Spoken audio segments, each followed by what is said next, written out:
Salut, c'est Siro, bienvenue sur Music Your Life. Alors, je te le dis tout de suite, ça c'est de la déco. Aujourd'hui, on va pas jouer de la guitare puisqu'on va parler de Francisco Gomez Sanchez ou Sanchez Gomez, je sais plus, soit Paco de Lucia.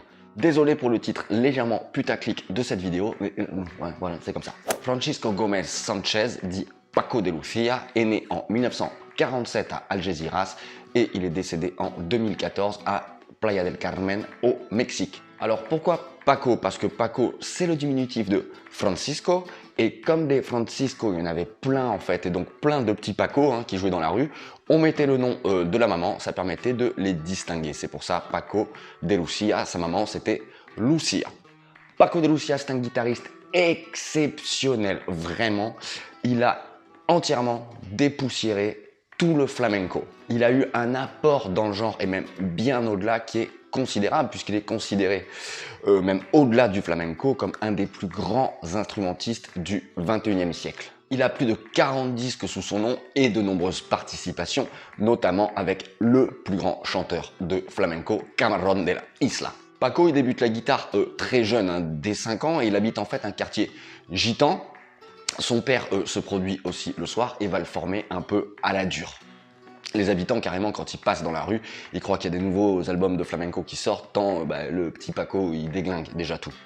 Alors Paco, il va très rapidement se tourner vers l'international. À 14 ans, il va à New York et en fait, il accompagne une troupe de danseurs. Et c'est là qu'il rencontre une de ses deux idoles. Paco, il adore jouer le répertoire de Nino Rosele et de Sabicas. Ce sont les guitaristes en fait de la génération d'avant qui ont vraiment quand même affiné des mouvements, voire créé des mouvements comme l'Alsapua. Voilà. Et lui, Paco, en fait, il a complètement transcendé tout ce que ceux d'avant avaient pu apporter. Il a aussi énormément fusionné le genre, que ce soit avec d'autres styles, avec d'autres instruments, et surtout en gardant toujours la pureté du flamenco. Il ne l'a pas dénaturé. Toujours à 14 ans, il accompagne, faut savoir que Paco il a plusieurs frères qui jouent soit de la guitare ou qui chantent. Il faut savoir que dans le flamenco, quand tu vois les peñas flamencas, c'est-à-dire vraiment les fêtes chez eux, ils savent tous tout faire. C'est-à-dire le guitariste il peut danser, il peut chanter, il peut jouer les palmas, voilà, il tourne comme ça. Et à 14 ans, donc, il participe à un concours de chant avec son frère, lui il l'accompagne à la guitare. Le jury décide de créer de façon instantanée un prix en fait pour la guitare parce que je pense qu'ils ont été roustés par le jeu de Paco. Alors quand je te disais Paco il a tout dépoussiéré, tu peux voir des vidéos sur YouTube où il est très jeune, où il joue un répertoire un peu hybride, un peu classique, un peu flamenco. Bon, Paco, faut savoir qu'il a toujours admiré énormément les guitaristes classiques et les chanteurs, et c'est peut-être pour ça qu'il avait ce jeu aussi riche à la guitare. Il mélangeait beaucoup de choses et ses falsettes sont vraiment comme des mélodies de chant en fait. Alors c'est vrai que le flamenco ça vient d'une petite région d'Espagne qui est l'Andalousie. Il faut savoir que donc Algeciras c'est à l'extrême sud de l'Andalousie, donc il a vraiment bénéficié, c'est un port, il a bénéficié en fait de tout le passage culturel et musical qu'il y avait quand il était minot. Et il faut savoir que sa maman n'est même pas andalouse ni espagnole d'ailleurs, puisque sa maman est portugaise. Alors lors de ce voyage à New York, lorsqu'il accompagne la troupe de danse, lorsqu'il a 14 ans, il rencontre Sabicas et ça a été une grosse tarte puisque il lui a dit c'est bien de faire le répertoire de Nino Rosele mais c'est mieux si tu fais ton propre répertoire. Et ça je pense que c'est un des meilleurs conseils qu'on puisse avoir dans la musique, c'est-à-dire on a tous besoin de se nourrir de plein de choses, plein de plans, de répertoires. On va jouer les plans, les morceaux des artistes qu'on aime. Mais c'est encore mieux si on peut intégrer tout ça, se l'approprier et développer sa propre musique. Ça, c'est vraiment un des meilleurs conseils possibles qu'on puisse avoir en musique. Il y a quantité, je vois plein d'artistes qui vont conseiller ça d'ailleurs. Donc on l'a dit, Paco c'est énormément d'albums, il a eu une période très prolifique, il enregistre des albums depuis 1961 et alors c'est marrant parce qu'on voit aussi l'avancée technologique de l'époque, c'est-à-dire les premiers enregistrements de flamenco, ils saturent, c'est vraiment enregistré, on dirait à l'arrache. Et puis en 76, il sort Almoraima, qui est un super album. Le morceau titre Almoraima, c'est une superbe bulería que je te conseille vraiment d'écouter. Par exemple, celle-là, elle m'a vraiment aidé à comprendre la bulería. Et c'est-à-dire que ça bénéficie aussi de toutes les avancées technologiques. C'est la première fois qu'un guitariste de flamenco superposé comme ça des pistes de guitare. Il y mélange la basse, il y mélange le oud. Le oud, c'est le luth oriental. Et il rejoue des mélodies, des falsettas, comme on composerait un morceau plus pop, c'est-à-dire avec des couplets, des refrains. Voilà, il essaie de structurer un petit peu plus tout ça. C'est quelque chose qui est assez nouveau, ça, dans le flamenco, et ça fonctionne donc aussi avec les avancées technologiques de l'époque. Tu as plusieurs documentaires très intéressants hein, sur Paco de Lucia. Tu as Light and Shade, tu as Francisco Gomez Sanchez, et tu as 2 documentaires sur Netflix, enfin un documentaire et une série, plus un film sur Camarón. Et en fait, les séries sur Netflix sont sur Camarón, mais tu vois aussi vachement Paco à l'intérieur, ou d'autres très grands guitaristes hein, comme Tomatito ou Vicente Amigo. Il faut savoir qu'en fait on joue tous aujourd'hui le flamenco plus ou moins à la Paco, c'est-à-dire qu'il a vraiment tout dépoussiéré et il a une précision, une main droite qui est hors pair, une main gauche c'est pareil, il fait ce qu'il veut, il va où il veut, il a mélangé ça avec des harmonies aussi jazz et musique assimilée, il a mélangé ça avec des musiques d'Amérique du Sud, des instruments d'Amérique du Sud comme le cajon par exemple.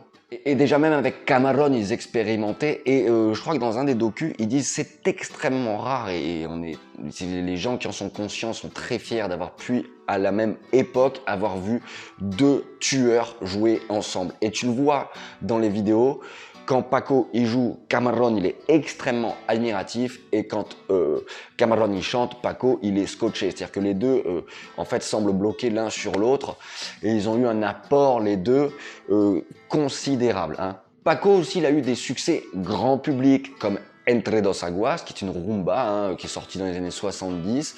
Il paraît qu'à l'époque elle passait même en boîte de nuit. Donc voilà, là il y a apporté de la basse, il y a apporté, il y a des percus aussi, je crois qu'il y a des bongos dans celle-là.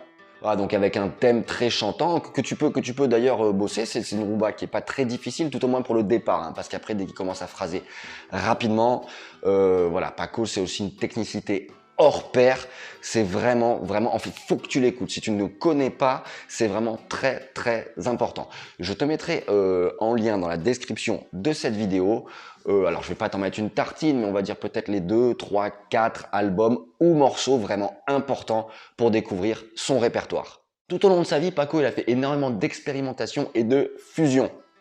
Il y a eu aussi, par exemple, Friday Night Live in San Francisco avec Aldi Meola et John McLaughlin, qui a été un succès énorme, notamment grâce au morceau Mediterranean Sundance, qui couple avec, je crois de tête, soit Entre dos Aguas, dont je te parlais tout à l'heure, ou Rio Ancho, qui est une autre rumba de Paco, hein, qui est très connue. Même si cet album est très connu, hein, vraiment sur la scène internationale, c'est pas ce que moi je préfère de Paco.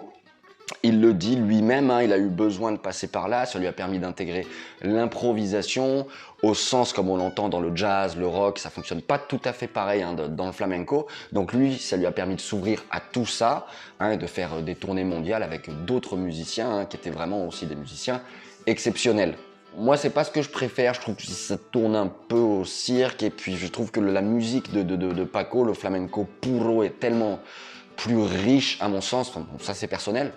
Il a aussi participé au concerto d'Aranjuez, qui habituellement est joué par un guitariste classique, mais la version Paco, elle est géniale, hein, c'est du coup un peu plus punchy, hein, c'est une des caractéristiques de la guitare flamenca, hein, c'est qu'on a un jeu assez médium, sec, avec des mouvements de rasgueo, des choses voilà très percussives, et cette version, elle est vraiment géniale, hein, elle est sortie en DVD, ou elle est disponible sur YouTube.